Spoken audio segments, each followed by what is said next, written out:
today's the first episode in the series, Carpool Recovery. Now, the aim of Carpool Recovery is to send a message of hope using real people, ordinary people's life experiences, people who've been victims of childhood sexual abuse, and for them to share their journey and how they've moved forward, basically, to show that recovery is possible. I was speaking to Rose the other day. We're going to also open this up for family members, supporters, partners as well, so we can get a broad picture of what it's like to live with the issues that we live with, and how it affects those around us, how we can best support each other, and how we can ultimately move forward. So today we've got Mike, who has kindly agreed to share his recovery with us. So I'm going to fly over there now and get him and let him tell you about his experiences. Everybody who's going to be in these clips are at these videos, this series, are at various stages in their recovery. It's good to get a broad, like, sort of a spectrum of people from different walks of life, and you know, just ordinary people, basically, you know, and keep it real as possible, you know, unfluffed, unedited, and people can say whatever they want to say, because with our work, what we're doing, what we want to do is give people, what we want to do is give people a platform to share on, those people who might not necessarily have an opportunity to get their voice heard. So let's see how it's going. Let's go and grab Mike. So just with Mike at the moment, a friend of mine, Mike. So Mike's going to share part of his recovery journey with you, basically. And the reason we're doing this little series, is to help other people. There might be that one person out there who's thinking about disclosing, hasn't disclosed, terrified about speaking to family, about reporting to the police, whichever path you want to go down. These people who we're going to be interviewing, they're all at different stages at the recovery, from total different walks of life, and it's just good to hear different people's experiences, and you might take something from it that will help you in your journey. So over to you now, Mike. Thank you very much, Danny. Well, my name's Mike.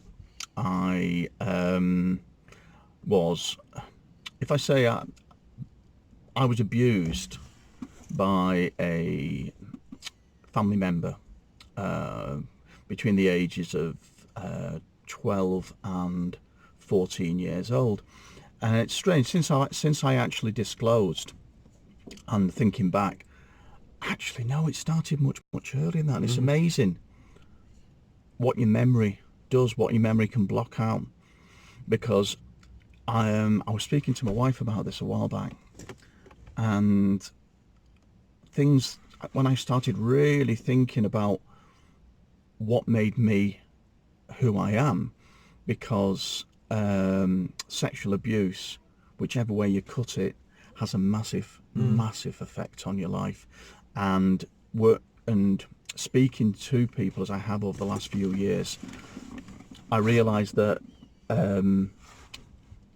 sexual abuse as a child affects everybody in different ways. You know, but when I think back, I was probably first sexually abused when I was about 7 years old, and that was a neighbour's son who was significantly older than me, who, you know, he befriended me, hung around, and then before I knew it, was sitting in his bedroom, and you know, he was getting himself out, he was getting erect, and, you know, he was having me touch him and all this sort of stuff. And that was the first real experience I can remember of being sexually abused. Now, you could very easily say he was, you know, at the time he would have been about 11, 12 years old. I would have been about 7 or 8 years old. And you could very easily say, well, is that not just what children do? And if I put my hand on my heart, yes, probably is. But what that did then, that, I believe, implanted something in my head. It's that,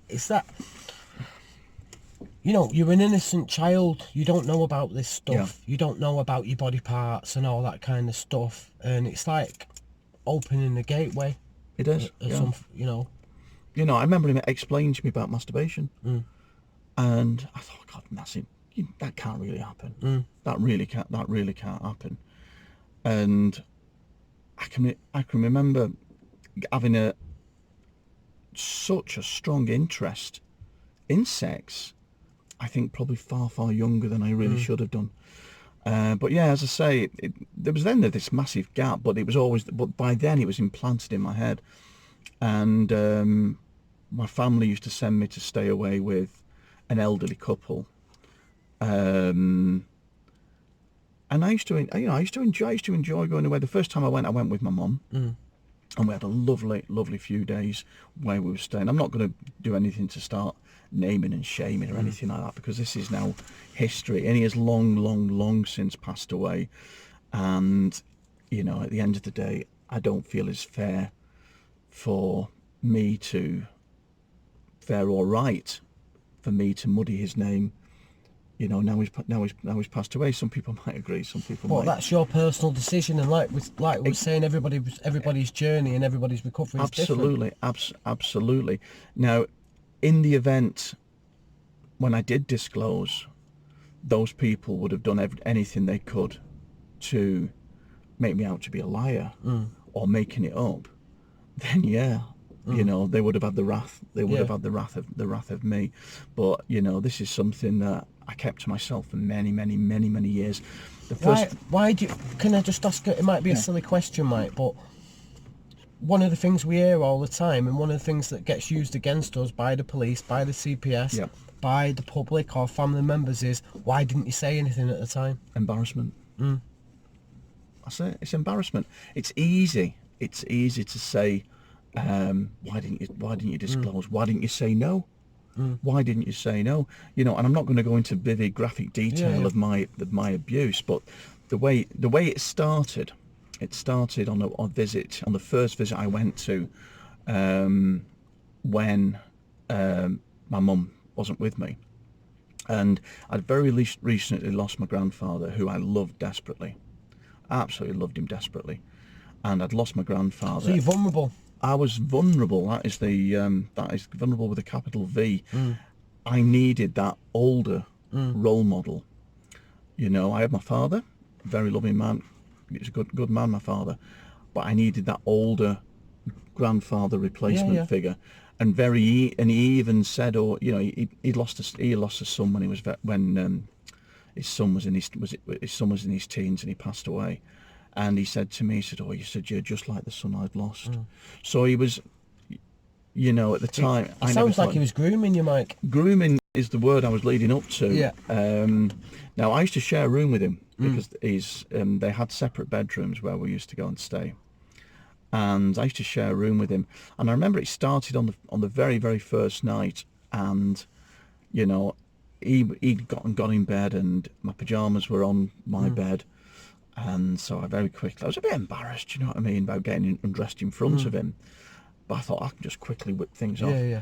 And I realised he'd tied the legs of my pyjamas. He'd tied a knot in the leg of my pyjamas. So you couldn't get your pyjamas on? So I couldn't get my pyjamas on. And he said, he said, it's what we used to call an apple pie bed. You know, it'd be a joke and all this. And at the time, I honestly thought it was pure innocence. And I thought it was a joke. I thought it was an innocent joke. And yes, it was funny. Me standing there trying to put my pyjamas on as quickly as I could. I was 12, 13 years old. I was starting, you know, I was developing. But with hindsight now, Mike, that is a tactic. Of course it is, yeah. He knew he planned what he was doing. He knew exactly what he was doing. But then some of the things that he'd say to me, he used to talk to me about when he was a young man, and him and his friends would go to the seaside, and they would take the swimming trunks off when they was in the sea up to their waist, because it was a nice feeling, it was a nice sensation. And again, this just over my head, and I didn't think anything of it. Anyway, you know, second, third, fourth, fifth night, then he started messing with me under the blanket when he thought I was asleep. And finally, he on my last night there, he actually raped me. And So he'd had all this planned, Mike. it built up to it. It worked out. He'd started off preying on your vulnerabilities. Yeah. You know, making you feel special. His son's not around. And using a bit of humour. Tying your pyjamas together and stuff. You know, and he, you know, I was awake. I knew what he was doing, and I was just absolutely terrified. I mean, I was absolutely terrified. And you know, the next day before I went, he was, "Oh, I love you," and all this sort of stuff, and you're very special to me. And then I went to stay with him again the following year. I was a little bit older, and they'd moved house, different. I had a separate. I was given my own bedroom, which I was actually very, very, very relieved for, because I enjoyed staying with it. It's really weird, you know. People say, "Why would you keep going back? Why would you go back?" But you're coming from a place of a child's mind. Yeah. Like, you're not looking at it from an adult's Absolutely. perspective, are you? Absolutely. You was a kid at the time, and that's how kids think. That's or exactly. some kids think, or And can think. I loved my elderly aunt. I loved spending time with her, because she would tell me things about my grandfather. You know, and it was good talking about. I enjoyed talking about the old days and things like that. And so I managed to sort of put them in different boxes, if you see what I mean. Yeah. I put it into a different box. It was something that happened when we went to bed. Anyway, on the first night there, I'd got there, I was having a bath, he came into the bathroom, he locked the door, and, you know, he sexually abused me again. He left the room, I went down, and then I finished my bath, and I went downstairs, and I just said, I've decided I'm going to go home tomorrow. And Was this to your auntie? to my auntie and to both of them, they were both watching TV, and I said, I've decided, I'm going to cut it short, I'm going to go home tomorrow. I was devastated, and I mean absolutely devastated. I was a year older, remember. I knew how wrong what he was doing actually was. And the cheeky bastard he had the nerve to turn around and say, "What's the matter? Is it something I've done?" Do you know what I mean? Imagine if I'd have stood there in the and blew him up, and just stood there in front of him and said, "Well, actually, yeah, it's the fact that you raped me last year, and the fact that you've just come into the bathroom and masturbated me whilst I'm in the bath." And again, people will say, "You're a year older. Why didn't you tell him to stop? Why didn't you?" It's easy to say that. It's really, really easy to say that.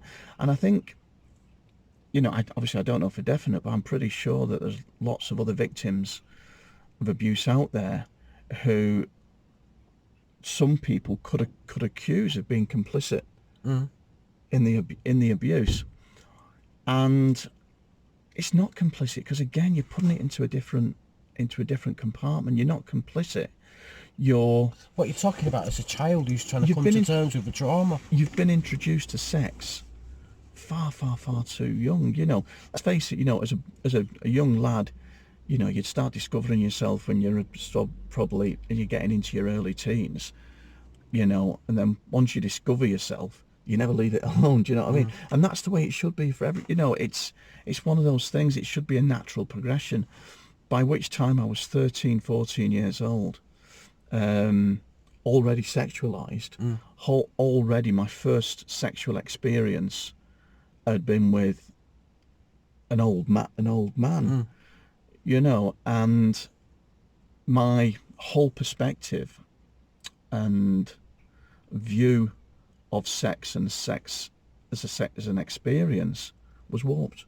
Was totally. So how did that affect you through your life, Mike? Through my life, what was the impact issues of that? How did it manifest itself in your life? In my life, the interest I had in sex was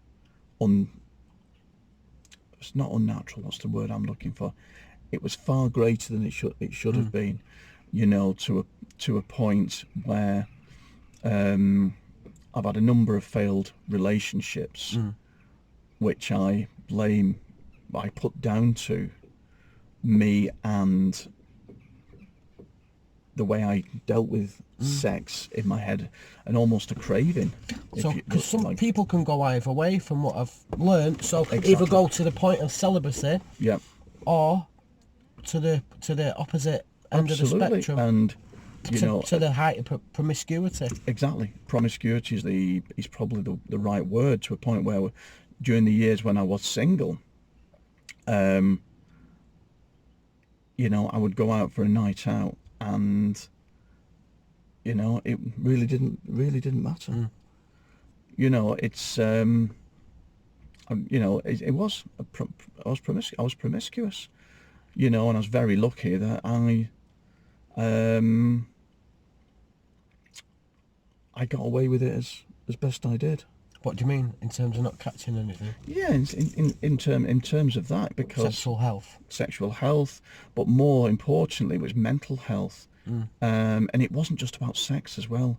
It was this absolute craving to be liked and to be loved, and I finished up. Well, I disclosed to my first wife, who then took it upon herself, after we'd split up, to disclose what I'd disclosed to her, to my mother. And I was absolutely devastated, because my parents had absolutely no idea. Now, the fact that my father doesn't watch social media Yeah. is that hopefully he will never ever find out about what happened to me, because I know my father. I know How my did father your mum was- take it, Mike?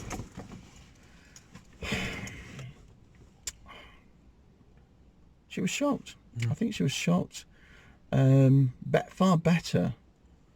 But we've talked about it a lot more since, you know, since I've become involved with yourself and that, and Excuse me. since I've become involved with yourself, and your groups and other survivors, we've been able to sit down and talk about it a lot more. And the strangest thing, another family member has actually said to me, and I won't say who it was, another family member has actually said to me, "Oh yeah, everybody thought he was a bit strange." And you think to yourself, well, Was this an older family member? older family member, everybody thought he was a bit strange, you know, and I think the word she possibly used was queer, Right, okay. you know, which will give you an idea of her age. And then you think, well, you know, and I'm not trying to sort of proportion blame on my mum or anything like that, because I would never ever do it, because she would never ever knowingly put me in that position. Yeah. But at the same time, if he was viewed a bit strange, then Why would you send your kid there? why would you send your kids there? I know. So it's, and maybe my mum, maybe the other person knew far more than my mum did. But yeah, but the way it affected me then, as I say, I disclosed to my mum in 1998, and we never spoke about it again then. I then started really, really struggling with life, and I realised that things weren't right. And I remember sitting in a doctor's surgery waiting. I was waiting to see the practice nurse. I used to have the flu injection because of the nature of the work I did.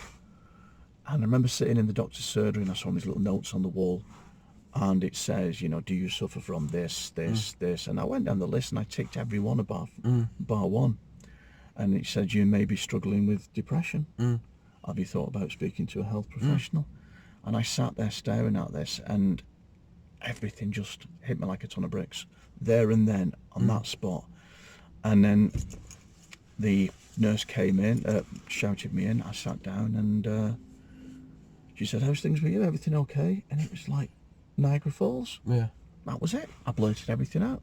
And it was the first time I'd ever been able to really talk about what had happened to me. And she was so good. And I'm getting quite emotional even just thinking about it now. But she was so good and so professional, the way she dealt with this. That's good to hear, Mike, because that's not everybody's experience. It was absolutely And fantastic. if she hadn't have given that response to you, that could have been very silent. She could. And you might have thought, I'm not flipping telling anyone about No, this she again. could have turned around and said, oh, well, that's not something I want to talk about or hear. pull yourself together, Yeah. It could have been that type of the cliche response. But no, she said, right, she said, I'm going to get you an appointment to see the doctor straight away. And 10 minutes later, I'm sat with the doctor, Right. who went through I suppose it was a question and tick sheet with me.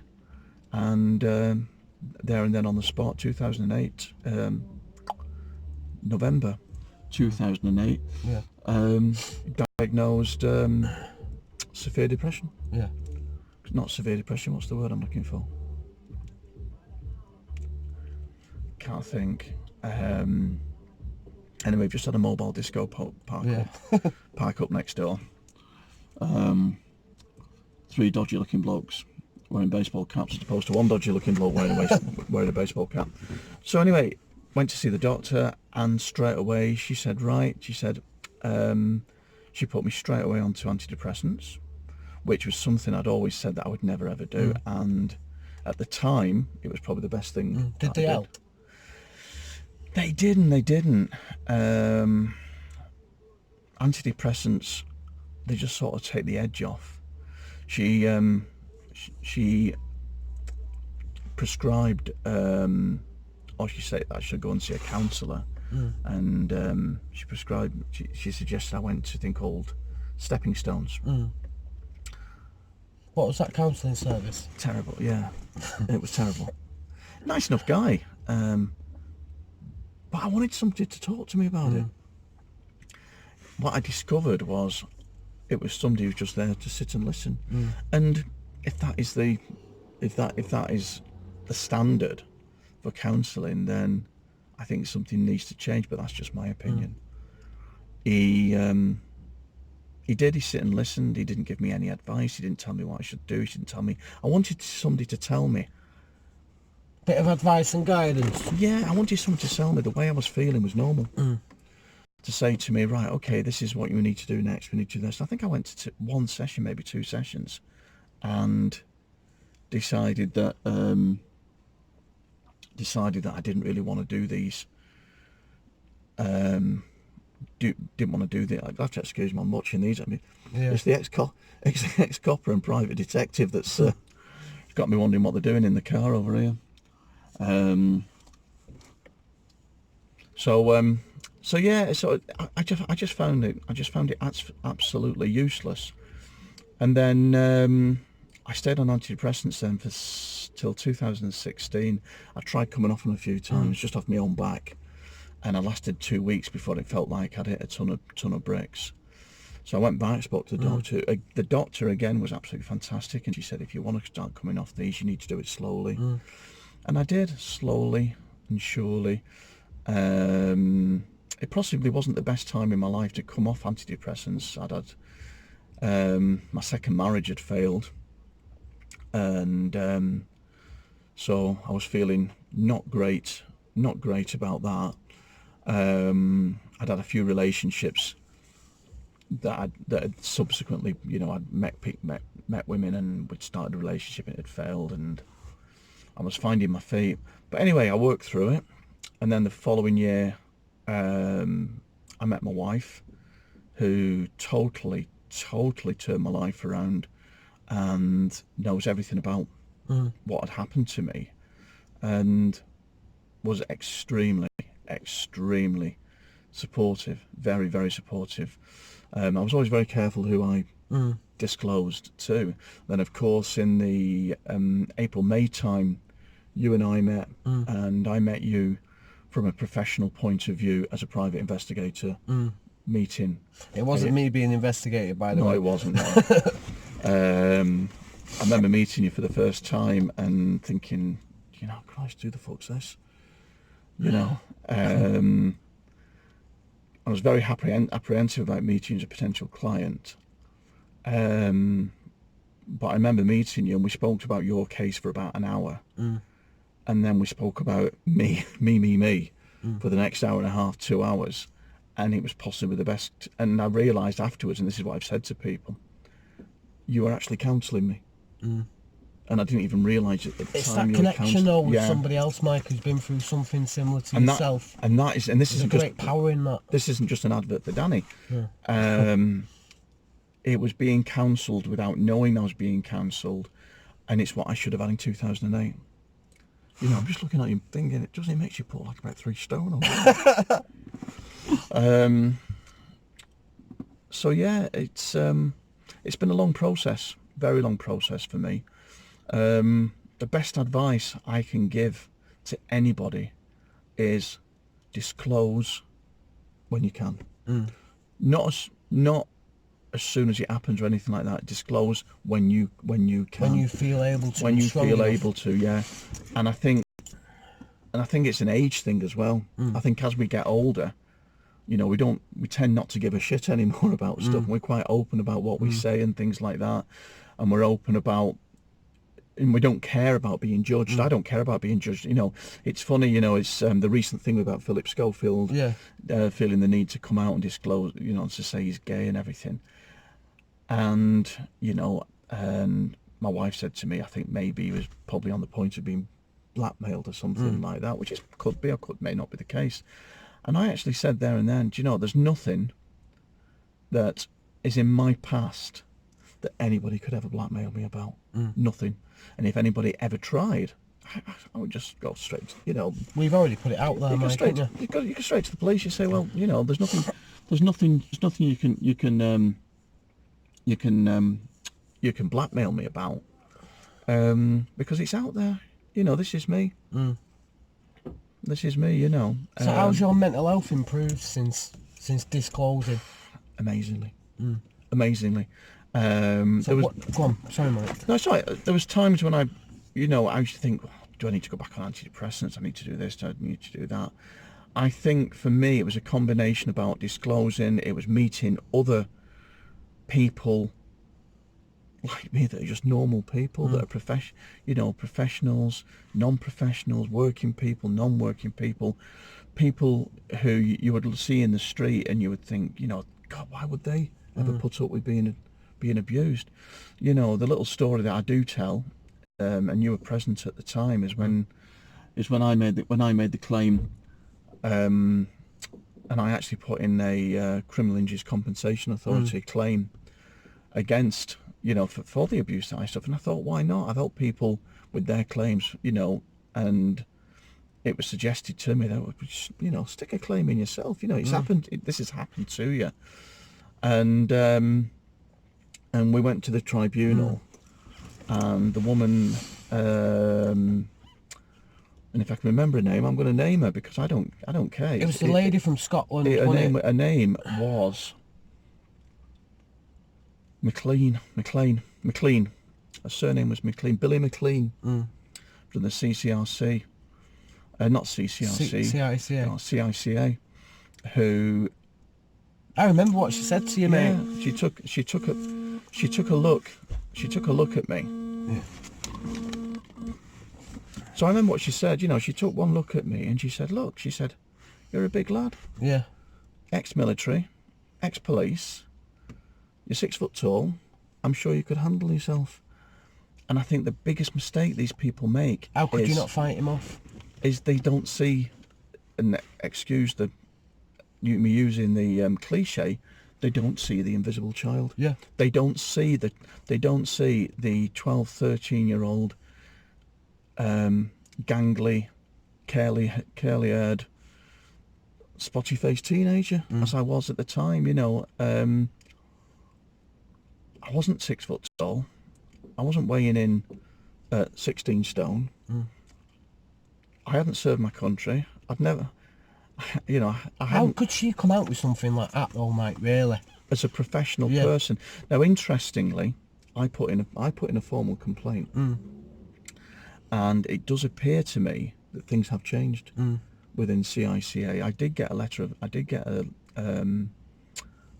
apology, and told that it was being internally investigated. I said, you know, at the end of the day, I don't need to know what the result of the investigation is. It's how they choose to deal with it. Will be how they choose to deal with it. My input will have absolutely no bearing on that. But this is what I couldn't understand. You know, we're talking professional people whom, you know, I don't know what her background would be, whether she would be maybe a lawyer, whether she was a health professional background. She could be anything, you know, but she was there representing CICA on the day with a view of trying to get my claim thrown out of the tribunal. yeah. She didn't want, you know, She was doing all she could to discredit you. Absolutely, yeah, to discredit me, you know. She tried to make out that what I was alleging had never happened. She was trying to make out that I could have, you know, she was from a professional body. She was asking the wrong questions. Yeah. You know, this is the thing, and this was a government professional body. She was accusing me of being a liar, and yet the evidence was there. You know, I had to provide my full medical evidence. I'd already provided the medical evidence from my doctor that I disclosed in 2008. Now, I wouldn't have planned in 2008 that 12 years later I was going to put in a claim to the CICA. So what I'm trying to say here is I'm not just having a go at CICA. I'm having a bit of a pop at numerous government agencies and people that have got no real concept of what goes on. You know what the case. What exactly. It comes back to people not being trauma informed in jobs that are dealing with That people need with to. trauma. You know, this is it. You know, we have police officers that are trained in how to deal with victims of sexual abuse. We have doctors and nurses trained in how to deal with victims of sexual abuse, child sexual abuse. So why not everybody that has any dealing whatsoever should be trained, and they should know what they're doing. And we'll end on that. Thank you very much. Thank you, Mike. You're welcome, mate. You're welcome. And I just hope that what I've said can help somebody to start the path, the healing path. You know, because I've been in a very, very shit place in the past. Very, very bad place because of this. But you get through it. You do. And Mike is living get testament that you do Thanks get very through much. it. He's stood here, or sat here, talking about his experiences. He's not shattered into a million pieces. Nope. He's okay. Can I just ask you, end on one question, Mike? Yeah, sure.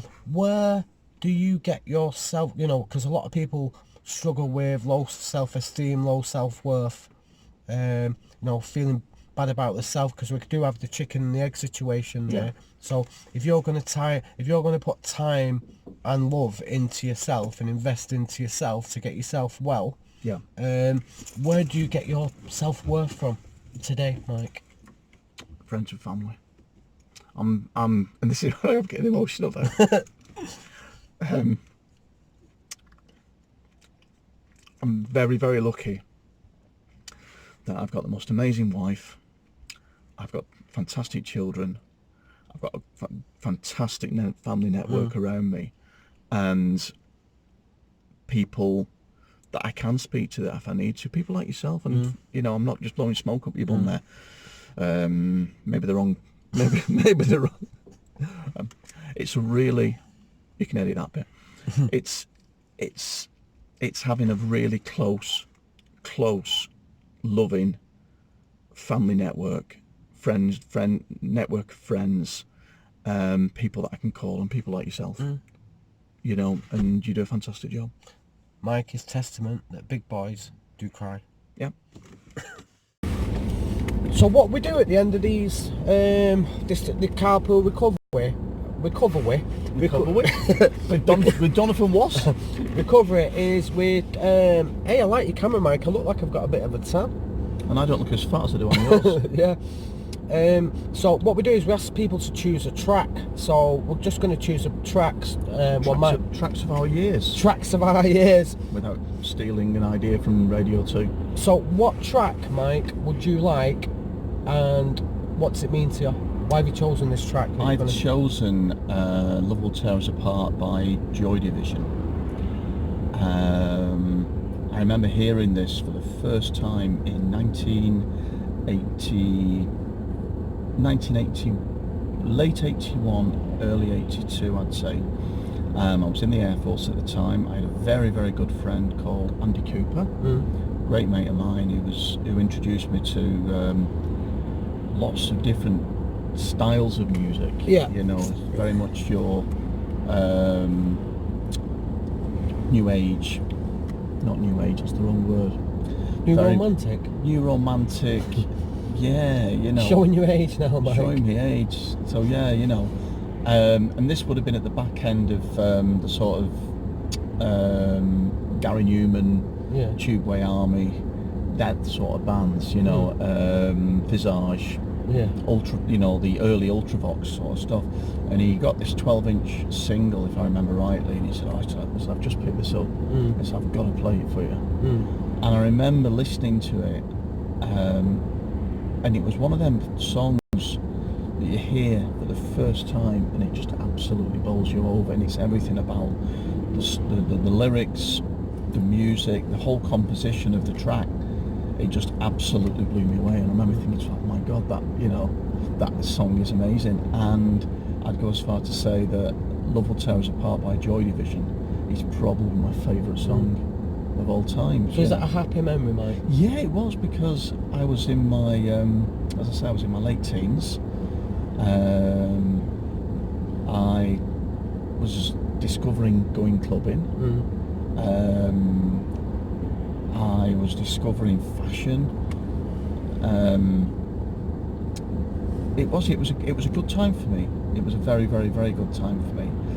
And thinking back then, I don't think the ghosts had really sort of appeared by then. You know, they had to a degree, as I've said to you, you know, about the way I'd been left as a young teenager, being sexualized. But for me, I was young, I was single, I was happy, I had some great friends, I had my RAF career ahead of me. So what I like is these anchor points in time, Mike. Do you know what I mean? That's what we do. I think we all have these little points, you know. With me, if I use my music to reference a point in time, and it's purely because it's usually when I was in the forces. Because I can remember, if somebody says to me, for example,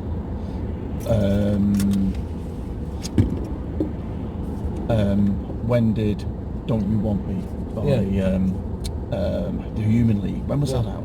I'd say, well, that's quite easy, because that was at the end of 1981, beginning of 82, because I can remember which clubs I was going to, even though I was only 17. But I was still going in pubs, I was still going in clubs, and of course, if you're young, you don't start drinking till you're at least 18 years old.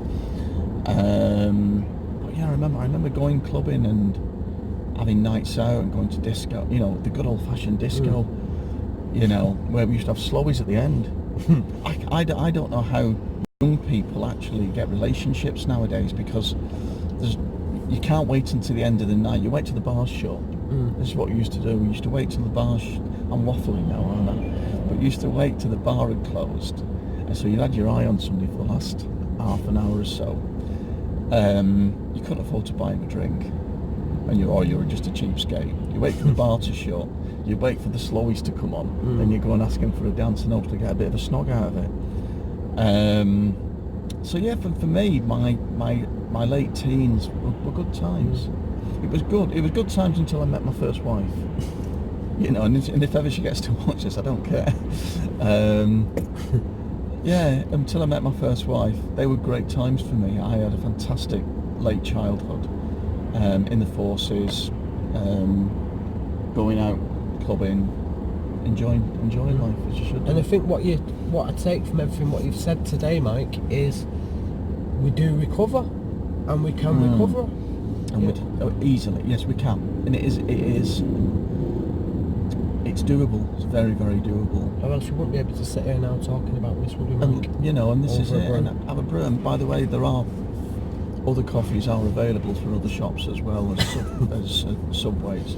So we're not giving them free advert. So without further ado, let's put on Mike's track. Love Will Tear Us Apart by Joy Division.